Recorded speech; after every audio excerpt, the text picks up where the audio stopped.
Hi, and thanks once again for joining me for the Darren Solo podcast, where I read my blogs to you so you don't have to bother reading them yourselves. This is blog number 261, and I'm going to do a little context ahead of time, as this one was written about a Joe Rogan podcast with a particular guest with whom I was very familiar. If you've read any of my bio, you may know that I was a high school wrestler, and that was largely due to the fact that my father was a great high school wrestler, ended up wrestling beyond high school and even coaching a championship team of his own several years out of college. Dan Gable is one of the most recognized names in the sport of wrestling. He was an amazing wrestler, and I will share some of the stats as part of this blog. But he's now in his early 70s and still is recognized as a hero of the sport, can be easily seen swarmed by a crowd of people at any type of event that he attends. He does not do a lot of interviews. He does very, very few podcasts. He has a couple of products that he has lent his name to, but for the most part, he's kind of like the Joe Montana of wrestling. Joe Montana was an amazing quarterback. He rarely, if ever, did endorsement deals, has led a pretty quiet life after retiring from the sport of football, and Dan Gable has kind of done that same thing in the sport of wrestling. He's just too popular to hide completely, but having that in my background probably made this podcast that much more engaging for me.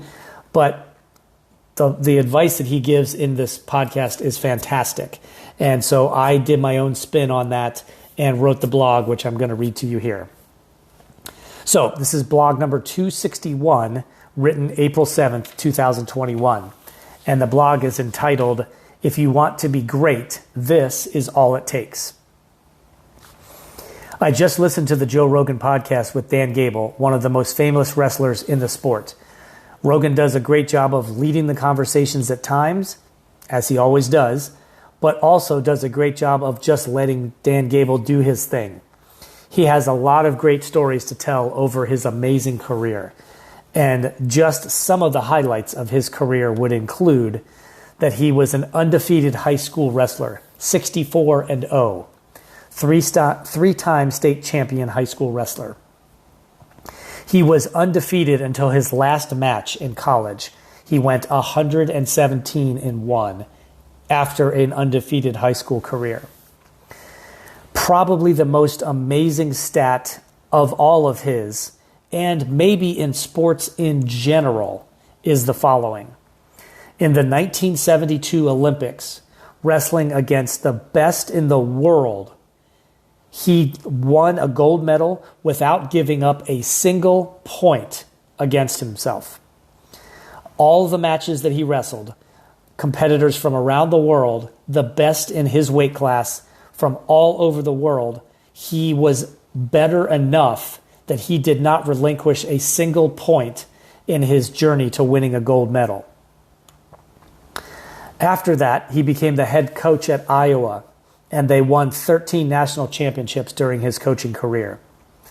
There are many other amazing stats and a lot of other things about this amazing person, and I encourage you to to learn about him and educate yourself to some of the amazing things that he's done. So to quote Dan Gable himself, if you want to be great, you have to be able to handle the workload. That is the crux of it. Almost no one is willing to bear the brunt of the work necessary to be great. This applies within sports, a career, any type of passion. People aren't willing to sacrifice and do the work necessary to really excel. Everybody wants to be a champion, to be set apart from the rest, but it is a rare individual that is willing to do all of the things necessary to achieve that designation. There are no guarantees. Injuries could end your career at any time. You could show up and just be off that day. And yet there are those still willing to push themselves beyond their own perceived limits for a chance to excel. Sometimes the lessons learned along the way are just as valuable as the trophies and accolades themselves. That I can personally attest to. Dan Gable was infamous for his hard-driving approach in his own career and then as a coach. As he discusses in the podcast, a family tragedy occurred while he was in high school, and he used that as motivation. He led by example and outworked everyone. He did as many things the right way as he could. Gable was the first guy to arrive, the last guy to leave the practice facility. He was willing to do more than anyone else, day after day.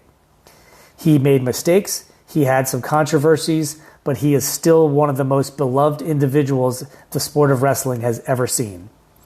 He is now 72 years old, has had over 20 surgeries, but is still going strong, just in a modified way, out of necessity. He is a fascinating individual with an amazing personal story, and I highly recommend that you check out this podcast. So how do I look at this man's life and somehow find a parallel to mine? It's tough in a lot of ways, but I can see it to a certain degree. As I made in the statement before in my blog about the Last Dance documentary, I am not comparing myself to Michael Jordan then, and I'm not comparing myself to Dan Gable now. But I can tell you I had some of those same characteristics, some of the same thought processes, and some of the same work ethic. I tasted what it was like to live that way, to be at that level for a little while. If you have read my bio or one of my other blogs, I started out as a high school wrestler before an injury ended that career and sent me down a different path. I poured the same level of discipline and determination into my racquetball career instead, and there I learned what level of work it takes to be great. I was the dominant player in Arizona in my time, going an estimated 135 and 9 in a 7-year reign. By comparison, my Pro Tour record was terrible, but I still consider my career a success. As a coach, I try to instill those same principles in my players. Some of them, over the years, barely meet the definition of athlete, while others were accomplished players before they ever came to join my team in college. But I can assure you this, those who listened and applied themselves in this particular discipline took away skills that helped them in many other facets of their life. That was my goal as their coach, to make sure that they were better prepared for the world that lies ahead. Success on the court was a happy bonus, but secondary to the life preparation. I hope that things that they learned on and off the court has helped them build a base that they can stand on and see above the rest of the crowd. If you want to be great at anything, you need to do a couple of things. Number one, see what others who are great have been doing in the past or are doing now and mimic that. Number two, you need to be smart and stay healthy to continue to train and improve. Work around injuries when you can. Take time off when you need to. Number three, you need to elevate things to a new level in some way to have an edge over everybody else. To expand on those three core principles, I believe you need to follow the lead of those who have figured things out before your time and shorten your own learning curve. Don't reinvent the wheel when things have already been put in place for you to see. Start out by mimicking the things that other successful people in that same endeavor have done. When I was getting ready to start my racquetball career, I didn't have a coach that I could work with. What I mean is, I didn't have a coach I could afford to work with. So I scraped together the money to take a series of 6 lessons from a guy who was a good player, but also the referee on the Pro Tour at that time. I recall asking one great question of him, and the answer he gave me was an awful lot to go on. The question was, of the best players in the world, who am I most able to mimic my game after? His answer turned out to be the perfect one. It was not the most dominant player of the day or even of all time. It was a guy who was a very tough competitor with a well-rounded game, but not one huge on-court weapon. His secret weapon was his fitness level, and this was something completely under my control. It didn't matter how tall I was, how hard I could hit the ball, or any other genetically related things that may or may not have been blessed upon me. I could work and work and work on my own fitness, and soon I was uncommon amongst even the standouts in the sport in terms of my own fitness. I could hang around long enough in matches and give myself a fighting chance to win in the end. As to my second point, I was very diligent about training properly, recovery and stretching, and not playing through injuries, but rather working around them. I allowed myself days off when I needed. I traded racquetball lessons for services like massage work and other things that I couldn't afford to pay for, but I knew I needed as part of my approach to success. I ate right, all of the time. I slept a lot, including naps during the day after hard training sessions. I read books on nutrition, recovery, and other training tactics. I made it my job to be as educated as possible about every facet of being an athlete. In terms of elevating things into new territory, I actually did a fair amount of that too. I did what's called sports vision therapy, and that one thing alone changed the trajectory of my career. Oddly enough, I couldn't track the ball at a very high rate of speed, at which most of the pros hit the ball, but this program helped me enhance that ability, as well as my reaction time, peripheral awareness, and many other things.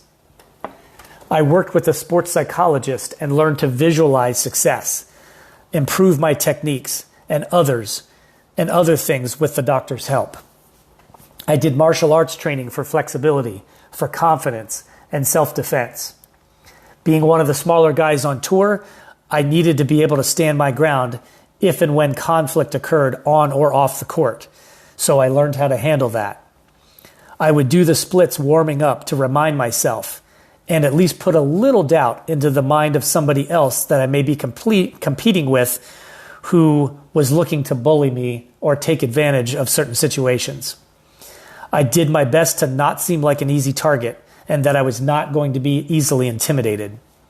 All of these things helped maximize my ability on the court, even if none of them were specifically related to racquetball. I just happened to implement them in that arena.